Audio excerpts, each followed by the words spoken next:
తరహాలో 1988లో వచ్చే తుఫాన్ 49 మంది ప్రాణాలను బలి తీసుకుంది. మెలిసా తుఫాన్ దాన్ని మించిపోతుందన్న భయం అందరిలో ఉందని అక్కడ గవర్నమెంట్ చెప్తుంది. నెక్స్ట్ ఈ మోంతా తుఫాన్. ఇక మన భారతదేశంలో బంగాళాఖాతంలో ఉద్రిక్తంగా విరుచుకు పడింది ఈ మోంతా తుఫాన్. గడిచిన కొన్ని గంటల్లో గంటకు 12 కిలోమీటర్ల వేగంతో కదులుతూ ఉంది. ఈ గడిచిన 3 రోజులు కూడా దారుణంగా వర్షాలు కురిశాయి. వాతావరణ శాఖ అంచనా ప్రకారం ఈ తుఫాన్ తీరం దాటిందనే చెప్తున్నారు.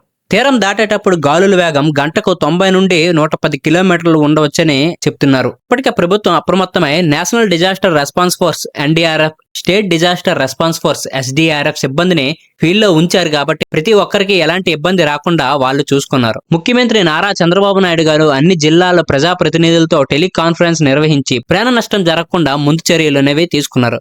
ప్రజల భద్రతే ప్రాధాన్యమని రాష్ట్ర ప్రభుత్వం ప్రకటించింది. వాళ్ళ ప్రాణాలు డేంజర్ లో ఉన్న వాళ్ళ ఫ్యామిలీలందరినీ వదిలి ప్రజల కోసం సాయం చేసిన ప్రతి డిపార్ట్మెంట్ వారికి అండ్ ఎలాంటి ప్రాణ నష్టం జరగకుండా జాగ్రత్త పడిన స్టేట్ గవర్నమెంట్ కి నా తరపున ధన్యవాదాలు. ప్రకృతి శక్తిని మనం ఆపలేం, కానీ ముందు జాగ్రత్తలు అయితే తీసుకోవచ్చు. మీకు ఈ వీడియో నేను చెప్పే కంటెంట్ ఇన్ఫర్మేటివ్ గా అనిపిస్తే మా ఛానల్ కి ఒక లైక్ చేసి సబ్స్క్రైబ్ చేసి షేర్ చేయండి. Thanks for watching. బాయ్.